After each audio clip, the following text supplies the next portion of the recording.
Aunque no muchos lo saben, en la Alemania nazi, en los campos de exterminio donde fueron asesinados 6 millones de judíos, existió un cuerpo femenino de apoyo a las SS. Su nombre era el de SS Escolta, pero sus integrantes fueron conocidas popularmente como guardianas nazis. Eran mujeres entrenadas para torturar y matar. Mujeres que alcanzaron y quizá superaron el nivel de sadismo del resto de nazis implicados en el Holocausto. Algunas de sus casi 4.000 integrantes han pasado a la historia por mostrar una actitud brutal con los reclusos. Levántate. Comandante, es que el dolor... ¿Dolor? ¿Llamamos a esto dolor? Tú no sabes lo que es dolor. Pero ya aprenderás. Ilse Koch, conocida como la bruja de Buchenwald, arrancaba la piel de sus víctimas, aún estando vivas, para confeccionar con ellas lámparas para su propia casa. Tras ser detenida por los aliados, se ahorcó en su celda.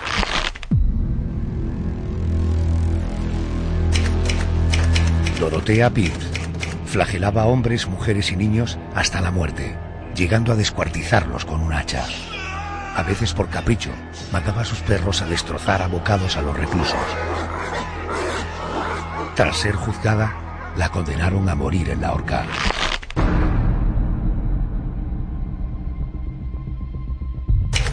Irma Gress, merecedora de apodos como el Ángel de la Muerte o la Perra de Belsen, tenía tendencia al sadismo. Su sello de identidad era el látigo que siempre le acompañaba, con el que flageló a los presos hasta extremos insospechados. Ella también fue ejecutada por ahorcamiento. Eran las SS Escolta, el rostro menos conocido de la Alemania nazi. Mujeres perversas con la capacidad mental y física necesaria para llevar a los judíos al límite de la locura y del dolor.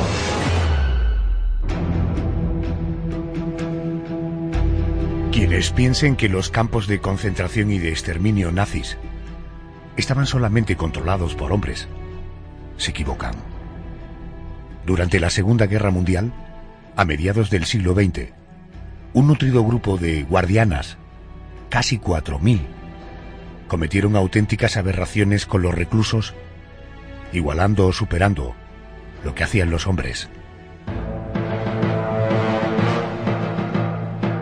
José Manuel Frías, buenas noches. Buenas noches, Adolfo. Oye, ¿cómo se reclutaban y se entrenaban a estas guardianas nazis? Principalmente se hacía por medio de anuncios en los periódicos. En esos mensajes en prensa se solicitaba la presencia de mujeres que quisieran demostrar su fidelidad a la Alemania nazi. Las que eran seleccionadas pasaban a formar parte de un equipo femenino de apoyo a las SS, conocido como SS Escolta. Pero no era ese el único medio a la hora de reclutar. Muchas mujeres llegaban a través de la Liga de Muchachas Alemanas, que era la rama femenina de las juventudes hitlerianas, y bueno, allí se adoctrinaban a chicas entre 10 y 18 años y muchas de ellas ingresaban directamente en las SS Escolta. Estamos hablando en todos los casos de mujeres vinculadas a las SS, quiero decir, ¿todas actuaban por convicción o algunas, por decirlo de alguna forma, eran contratadas para hacer una labor concreta?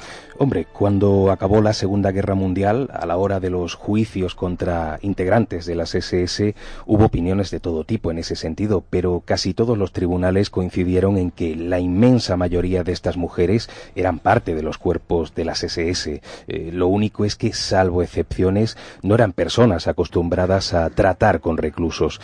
Muchas de ellas eran mujeres de clase baja o de clase media que hasta ese momento habían trabajado en empleos normales y corrientes. Eso sí, a partir de ser seleccionadas, las SS Escolta eran entrenadas en campos especiales, teniendo como maestros a veteranos en esas labores.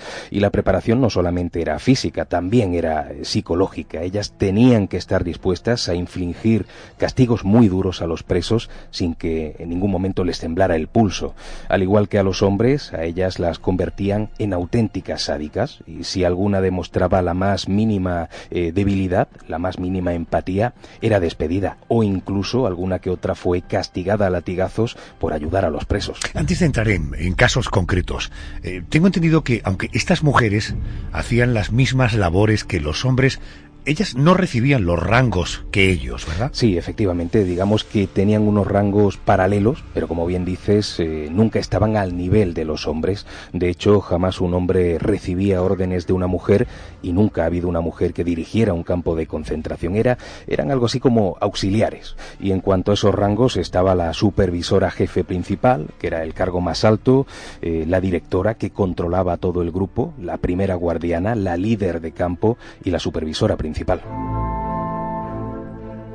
Son muchas las guardianas nazis que han pasado a la historia por su crueldad, pero entre ellas destacan algunas por excederse en sus funciones, por desear incluso con ansiedad el dolor de los reclusos. Una de ellas era Dorothea Binz, de quien decían que era una mujer incluso con cierto atractivo físico. José Manuel, ¿qué sabemos de ella? Dorothea nació el 16 de marzo de 1920 al norte de Alemania. Como nació en una familia con pocos recursos económicos, tuvo que dejar la escuela para trabajar y así poder mantener a sus padres y a sus hermanos. Hizo un poco de todo, desde asistenta del hogar hasta limpiadora en un local. Hasta aquí era una chica completamente normal, pero a los 19 años se vio atraída por las ideas de Hitler y del nacionalsocialismo y en el verano de 1939 se alistó en la Liga de las Muchachas. Ya iniciada la Segunda Guerra Mundial, Dorothea fue destinada al campo de concentración de Ravensbrück y allí se descubrió la otra cara de esta joven, la cara más cruel. Los próximos días os haremos una serie de pruebas. Así tendremos toda la información que necesitamos de vuestros cuerpos antes de que os embarquéis en el programa de investigación. Os aconsejo que colaboréis plenamente. Cualquier incumplimiento se castigará con implacable severidad. Como una de vosotras pudo comprobar anoche. Estáis aquí para servir al Tercer Reich. Esta es vuestra única función. Por cierto que este campo, el de Ravensbrück, fue un campo en el que se trataba a los presos con mucha dureza, ¿no? Sí, básicamente porque era una especie de escuela de iniciación para los nazis, tanto para hombres como para mujeres. Esos guardianes, una vez que aprendían allí el arte de torturar, el arte de humillar a los reclusos, incluso el arte de asesinarlos, eran destinados a otros campos más conocidos hoy día, como por ejemplo el de Auschwitz. De Ravensbrück ya salían incluso con los conocimientos necesarios para saber incinerar a los muertos. Este campo de concentración estaba a pocos kilómetros de Berlín, fue creado en 1938 como cárcel de mujeres, pero finalmente se convirtió en un enclave de exterminio de prisioneros que tenían que soportar torturas e incluso terribles experimentos científicos. Y es allí, en este campo, en Ravensbrück, donde Dorothea Binz puso en práctica todo lo que había aprendido y toda su maldad. Bueno, con decirte que se le atribuyen más de 100.000 asesinatos, ya puedes hacerte una idea. Sus aficiones principales eran las de golpear, las de flagelar a los prisioneros. Solía hacerlo en lo que se conocía como búnker de castigo. Y daba igual que quien tuviera delante fuera un hombre, una mujer o incluso un niño. A veces les pegaba hasta la muerte y cuando no fallecían de dolor, lo hacían de frío, porque Dorothea desnudaba a los reclusos y además del frío que ella hacía los empapaba en agua casi helada. Su maldad llegó a tales extremos que en una ocasión, cuando una prisionera cayó al suelo sin fuerzas y no pudo levantarse, la descuartizó con un hacha estando todavía viva. Algo parecido ocurrió con otra presa en las mismas condiciones. Al caer al suelo, mandó a los perros, que eran grandes pastores alemanes, para que se la comieran viva. Y llegó a sentir tal diversión con el maltrato, con el asesinato de presos, que incluso cuando fue ascendida, primero a ayudante en jefe y después a adjunta de la supervisora jefe, no abandonó esas labores de tortura y de muerte que estaban reservadas para las guardianas de menor rango. Hasta el año 1944, cuando los aliados empezaron a avanzar hacia el interior de Alemania, Dorothea Binz volvió como una persona respetada por los nazis, una mujer que había amasado una buena cantidad de dinero, naturalmente robado a los judíos. Pero a partir de ahí la cosa cambia, ¿verdad? Sí, en ese momento se produjo lo que se conoció como la Marcha de la Muerte. O sea, los nazis comenzaron a desplazarse al interior de Alemania con grandes comitivas de reclusos. La intención era que no pudieran ser rescatados para que no contaran las aberraciones que habían sufrido. O sea, la idea era exterminar a todos los presos si eso era necesario. En esa siniestra procesión iba Dorotea, pero viendo que era imposible salir inmune, se quitó su uniforme e intentó huir de manera más o menos disimulada, pero aún así, el 30 de abril de 1945 fue capturada por los aliados en Hamburgo. Una vez detenida, fue juzgada por el asesinato de miles de reclusos y el veredicto fue contundente. El 3 de febrero de 1947, Dorotea Bindt fue condenada a morir en la horca. A la siguiente guardiana nazi le pusieron varios apodos, todos ellos muy significativos: la Bella Bestia, el Ángel de la Muerte o la Perra de Belsen. Se trata de Irma Gress, una de las mujeres nazis más perversas de la historia. El grandullón de la derecha es Kramer, comandante en Belsen. Salía al balcón a disparar a los pobres diablos para pasar el rato. Detrás de él, el más mayor, es Fritz Klein. Le llamamos el Doctor Muerte por los experimentos que ha hecho. La joven de la derecha es Irma Gress. Solía ir por el campamento con un látigo. Bueno, ¿qué nos puedes contar de ella? Pues Irma sintió desde muy joven la llamada del nazismo. Ella nació el 7 de octubre de 1923 en Alemania. Era hija de un agricultor posicionado contra el partido nazi y de una mujer que se suicidó cuando ella era solamente una adolescente. A los 15 años dejó los estudios con la idea de formar parte de esa Liga de la Juventud Femenina Alemana. Para alcanzar esa meta, Irma se presentó como voluntaria para uno de los entrenamientos de las SS escolta en ese campo de concentración de Ravensbrück.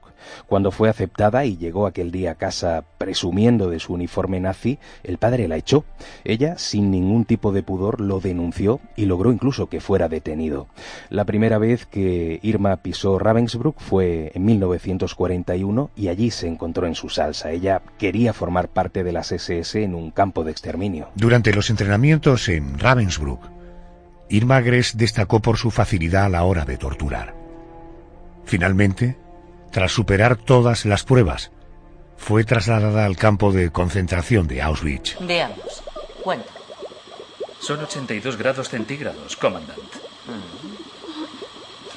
¿Durante cuánto tiempo? 10 minutos. ¿Y las constantes vitales? No ha habido ningún cambio. No ha habido ni un solo cambio. Entonces hay que ir más allá. Aumenta la temperatura 5 grados. ¿5? Pero, comandante, no creo Nuestros soldados se mueren en el infierno de los tanques que arden. Lo hacemos por ellos. Por nuestra patria. 5 grados. La está hirviendo. Sí, totalmente. ¿También destacó en el campo de concentración de Auschwitz? Por supuesto, destacó hasta el punto de que en pocos meses fue elevada a supervisora y es a partir de entonces cuando le ponen esos motes de la bestia o incluso la hiena por su dureza a la hora de tratar a los 30.000 mujeres judías que estaban internas allí. De hecho, se considera a Irma la peor nazi de todos los tiempos. Irma Gress llevaba siempre un látigo en la mano y una pistola en la otra y no dudaba en azotar a las presas hasta la muerte o de pegarles un tiro en la cabeza si alguna desobedecía lo más mínimo.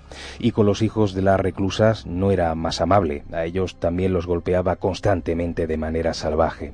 Todo esto, como es lógico, contrastaba con esa imagen física de una chica rubia, de ojos azules y aspecto atractivo. Le damos la bienvenida al campo médico 9, Herr General. Es un placer conocerla en persona, Fräulein Kommandant.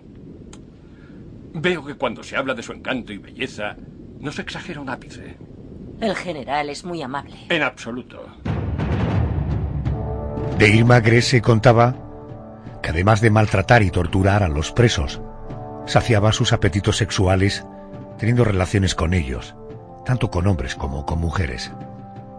José Manuel, creo que además de Auschwitz y de Ravensbrück, también estuvo destinada en otro campo de concentración, el Bergen-Belsen. Supongo que allí también haría gala de su sadismo, ¿no?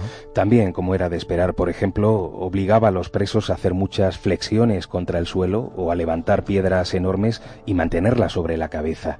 En el momento en el que el recluso no podía más y hacía el intento de descansar, le golpeaba salvajemente con ese látigo del que nunca se separaba. Ese látigo era algo así como su sello de identidad y lo usaba para clavarlo además en las heridas que ella misma les causaba a sus víctimas. Fíjate, su fama era tan grande que cada vez que cambiaba de campo de concentración, los nuevos reclusos se echaban ya a temblar al saber lo que les esperaba. He leído que ya esta Irma Gress también se encargaba de las ejecuciones en las cámaras de gas, ¿no? Sí, también, y la selección la hacía ella misma. De vez en cuando confeccionaba un listado de decenas de presos, ordenaba que los introdujeran en aquellas terribles cámaras que eran cerradas de manera hermética y después ordenaba que se soltara ese gas tóxico que acabaría con todas aquellas vidas. Naturalmente la detuvieron. ¿Cómo termina esta historia? A ella la detienen el 15 de abril de 1945. Tanto ella como sus compañeros fueron detenidos por un ejército británico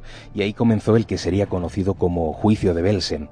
En ese proceso, Irma fue una figura destacada, ya que la consideraban, a pesar de su juventud, una de las más destacadas criminales de guerra. A pesar de que Irma Gress se negó en todo momento a haber asesinado, fueron muchos los testimonios de presos que la desmontaron. Por todo ello fue condenada a la horca cuando la ejecutaron en la prisión de Hamelin, en Alemania, el 13 de diciembre de 1945. Tenía solamente 22 años. Ya muerta, su cuerpo fue mutilado, incinerado y sus cenizas se arrojaron a un río. Los perfiles de Dorothea Binz y de Irma Gress son los más conocidos de entre las guardianas nazis. Pero hay otras que también ejercieron prácticas absolutamente sádicas. Para conocer a esas otras mujeres que sembraron el terror en los campos de concentración nazi, hemos contactado con Mónica González. Ella es periodista y divulgadora, además de autora de obras como Las caras del mal o Guardianas nazis. Mónica, buenas noches y bienvenida a COPE. Buenas noches, Adolfo, ¿cómo estás? ¿Cómo empezaste a interesarte por algo tan, no sé, poco conocido como son los perfiles de estas guardianas nazis? Pues porque siempre se ha publicado las biografías y la vida de los hombres nazis, sobre todo de los líderes del Tercer Reich, Hitler, Himmler, Goebbels, y la mujer siempre tuvo un papel muy importante dentro de de lo que es el Tercer Reich, del nazismo y sobre todo del Holocausto, mucho más de lo que la gente se piensa. Esa falta de interés es probablemente porque eran, no digo menos violentas como estamos contando hoy, no lo eran, ni mucho menos, quizá eran menos numerosas. No, no es por eso, es porque se tapó. El nazismo, al ser una ideología muy machista, tildaba a las mujeres, bueno, las metía en las casas para procrear, pero también había una parte de esas mujeres, 3.500 en concreto, que participaron en los campos de concentración. Es verdad que no fueron tan numerosas como los hombres, pero evidentemente al estar más relegadas a un segundo plano, por eso no tuvieron, entre comillas, tanta participación. La maldad de estas mujeres igualaba a la maldad de los hombres, ¿no? Es que yo creo que la maldad no distingue de sexo, ni de género, ni de cultura, ni de ideología, fíjate. Las mujeres eran tan sádicas como los hombres, pero yo creo que también debido a que te necesitaban, de alguna manera, darse a valer. Necesitaban decir, aquí estamos, vamos a ayudar a Hitler, porque le consideraban su dios, para que la gente lo entienda. Era su especie de patriarca, esa religión que además se construyó llamada nazismo, porque yo pienso que el nazismo fue una religión más que una ideología política, y las mujeres querían imponerse y querían decir, os vamos a ayudar, vamos a conseguir derrocar a los judíos, a los negros, a los gitanos, vamos a quitar a todas esas semillas negras para poder limpiar la raza humana y que estuviese la raza aria. Mónica, en la documentación que has manejado para tu trabajo sobre las guardianas nazis, ¿hay motivos para creer que en sus vidas, en fin, más personales, más íntimas, tenían algún tipo de sentimiento? Es decir, ¿podrían ser mujeres fraternales, incluso maternales? Es que eran mujeres normales, como en este caso yo, cualquier oyente femenina en este momento. Tenían sus familias, algunas tenían hijos, estaban casadas, otras eran solteras. Es que matar no implica que no tengas una familia o que no puedas querer. Matar significa que tú dejas de sentir empatía por la persona que tienes delante. Y en el caso de los nazis no sentían empatía alguna por los judíos, por ejemplo, porque pensaban que eran la semilla del mal, porque necesitaban erradicarlos del planeta. Y pensaban, fíjate, que estaban cometiendo la mejor de las misiones, como si fueran misioneros. Y la única manera de no tener remordimiento de sus actos es creer a ciencia cierta de que eso era así, ¿no?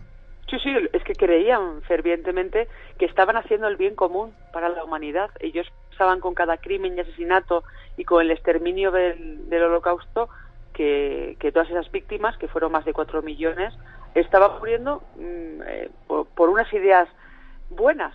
Ellos, de hecho, en los juicios, y la gente lo puede ver en Internet, ninguno se arrepintió. Las mujeres, las guardias nazis, jamás se arrepintieron.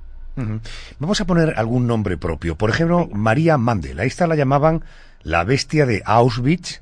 Sí. ¿De qué actos estamos hablando? ¿De quién estamos hablando? María Mandel.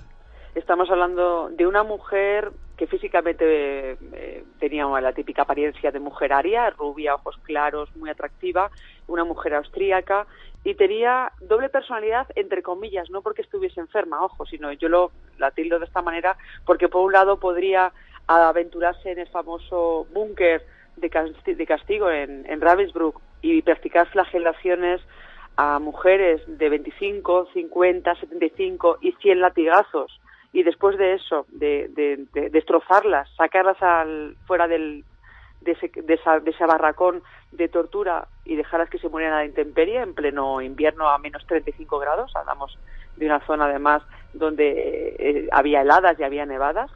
Como también le gustaba, disfrutaba dando latigazos, le gustaba coger sus guantes blancos, ponérselos, unos guantes blancos, y golpear hasta que la persona estuviese ensangrentada. También participaba en experimentos médicos donde rompían huesos, practicaba la infertilidad a las mujeres, golpeaba con martillos, les cosían la carne. Es decir, una mujer sádica, pero luego tenía esa doble personalidad, esa parte buena, entre comillas también, porque tampoco es demasiado bondadoso, pero es verdad que en una ocasión salvó la vida a un niño gitano, porque era muy pequeñito y estuvo bajo su protección durante X tiempo, y luego fue ella misma la que, reprochándole los supervisores y los superiores, oye María, no puedes tener a un niño protegido gitano, fue ella misma la que lo lanzó al crematorio.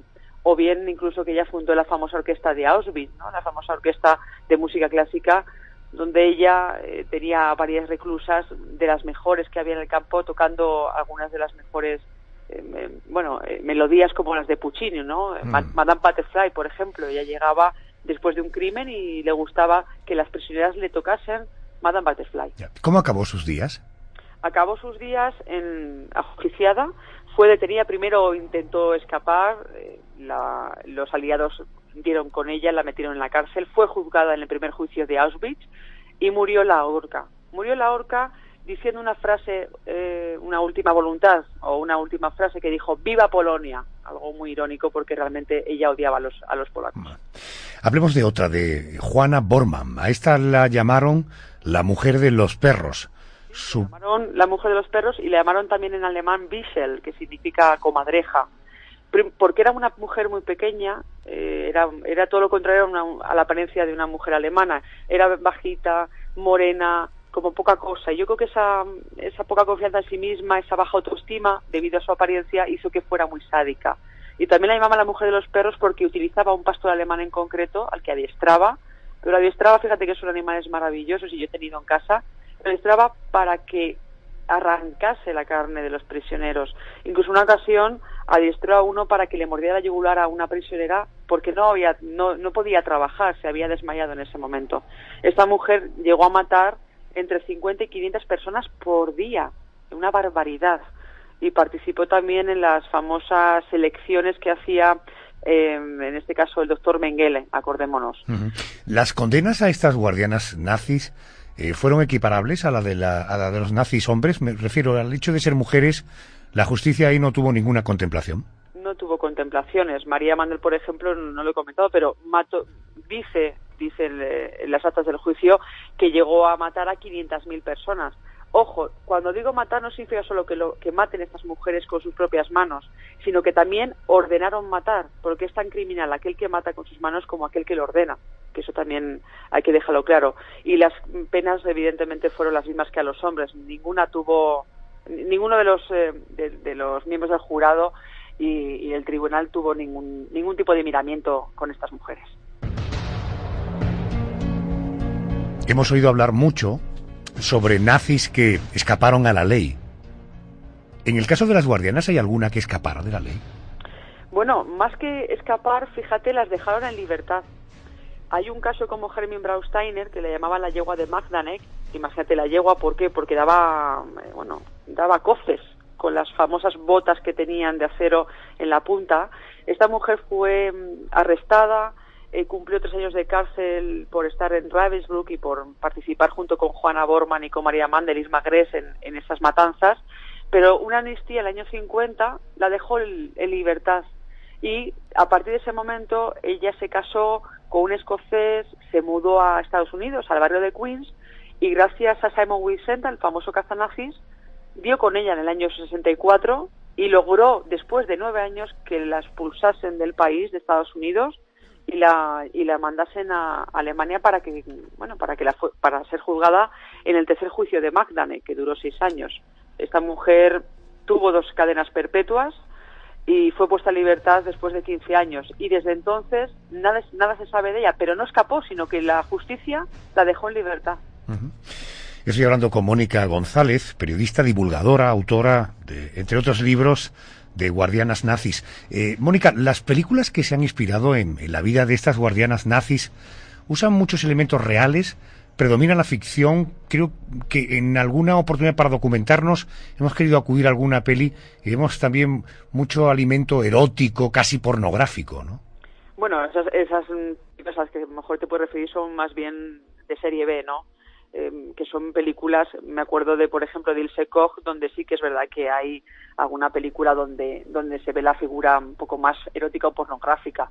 Pero si hablamos de películas como, por ejemplo, El lector, que es una película maravillosa, interpretada por la famosa protagonista de Titanic, esa película, el personaje que hace esta mujer es un cúmulo de varias personalidades, es decir, el director cogió los rasgos físicos de Irma Gress y la personalidad también de María Mande, de la que te acabo de comentar, y también incluso habló de Erta Bout, que es la sádica de Stujo. Entonces hay películas como la que te acabo de comentar, que es maravilloso, porque es verdad que se desarrolla muy bien la personalidad de esas guardianas. Esas películas de serie B realmente no se identifica tanto lo ocurrido, porque es verdad que varias guardianas sí que fueron sádicas en el tema erótico y de sexo. Algunas sí que es verdad que tuvieron relaciones sexuales con prisioneros y que los torturaron precisamente a nivel sexual. Pero yo creo que las películas que se han hecho no tienen que ver con la realidad. Termino. Tú has tenido oportunidad de investigar mucho, revisar mucha documentación, por tanto empaparte de un tema tan extraordinariamente duro como los campos de exterminio. ¿Qué opinas de la moda que existe hoy de visitar a nivel turístico los campos de exterminio nazi? Bueno, yo te digo que animo a la gente a que vaya a verlo, pero lo animo no para que se regodeen y para que se hagan un selfie, como he visto yo muchas veces en las redes sociales, sino para que la gente conozca realmente lo que pasó, porque hay mucha gente de hoy que sigue negando el Holocausto, y es triste. Yo he hablado recientemente con supervivientes de campos como Auschwitz, y me contaban el drama que vivieron, y es terrible. A mí me hizo llorar esos testimonios, han hecho que dentro de mí algo cambie. Yo creo que la gente debería de visitar los campos de concentración y debería saber y conocer la historia y no olvidarla para que no volvamos a repetirla. Mónica González, querida Mónica, gracias, eres siempre muy amable con nosotros. Gracias y buenas noches. Gracias, buenas noches, Adolfo. Gracias.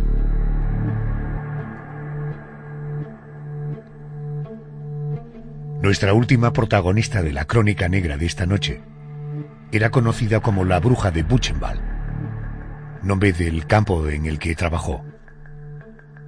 Cuentan que fabricaba objetos con la piel de los presos. ¿Cómo fueron los inicios de esta bruja? Ilse nació el 22 de septiembre de 1906 y era una chica de clase media, hija de un campesino que después de estudiar contabilidad se sintió atraída por el nacionalsocialismo y logró incluso convertirse en secretaria de los nazis. Su avance fue meteórico porque en 1936 se casó con Karl Otto Koch, un comandante de varios campos de concentración, y aquello por supuesto colocó a Ilse en una posición social importante dentro de aquella Alemania nazi. O sea que me imagino que con este tal Karl sería su iniciador, ¿no? Sí, porque en el año 1939 estuvo junto a su marido en el campo de concentración de Buchenwald, donde Karl fue destinado como coronel. Ya de por sí aquellas instalaciones eran una de las más grandes y de las más monstruosas. Sus guardianes tenían fama de aplicar castigos brutales a los presos. Pues en ese ámbito, y motivada por su marido, Ilse comenzó de secretaria de las oficinas para después comenzar a ser una SS escolta que torturaba como la que más. Contaron algunos reclusos cuando fueron liberados que no solo era capaz de disparar a los presos con total sangre fría, sino que tenía unos gustos absolutamente repugnantes. A ella le gustaba arrancar la piel de sus víctimas, estando vivas, sobre todo aquellos que tenían tatuajes, y con esa piel iba confeccionando lámparas, billeteras y muchos otros objetos. Por supuesto, aquellos presos morían de infección al poco tiempo. Y un detalle horrible, Adolfo, Ilse también arrancaba dedos, los momificaba y con ellos fabricaba interruptores. Qué fuerte. ¿Cuántas aberraciones? Supongo que la suma de todas estas es lo que le lleva a que la califiquen como la bruja de Buchenwald, ¿no? Efectivamente. ¿Qué otros abusos cometió? Pues, por ejemplo, usaba mucho el látigo, como con el que azotaba a los reclusos que estaban a su cargo, y a los hombres además los golpeaba duramente los genitales con un palo. Pero si antes hablábamos de lámparas confeccionadas con piel humana, no podemos dejar atrás otra aberración. Durante los juicios posteriores se presentaron como evidencias de sus delitos 2 cabezas reducidas al estilo jíbaro. Por cierto, llama la atención que era tan elitista que gastaba muchísimo dinero en bañarse cada día en vino de Madeira y que participaba en orgías lésbicas con las esposas de otros oficiales. En 1947, Ilse Koch fue capturada y formó parte como imputada en los juicios de Dachau. Fue condenada a cadena perpetua por un tribunal americano. José Manuel, parece que la pena, para escándalo de muchos, acabó siendo solo de 4 años de prisión. ¿Por qué? Bueno, al parecer se llegó a la conclusión de que las pruebas y los elementos que se recogieron en el campo de concentración no podían ser relacionadas directamente con ella. Pero la suerte no le sonrió por mucho tiempo. Poco después fue juzgada de nuevo y esta vez sí se enfrentó a cadena perpetua. Pero ella no pudo soportar esa situación y desde su celda escribió una carta a su hijo en la que decía: «No hay otra salida para mí, la muerte es la única liberación». Inmediatamente después cogió unas sábanas, las anudó en la lámpara y se suicidó ahorcándose.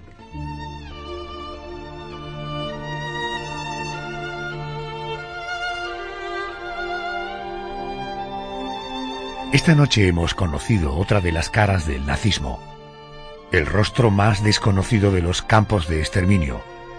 Mujeres perversas que disfrutaron golpeando, torturando, mutilando y matando a los reclusos. Fueron las SS escolta, las guardianas nazis.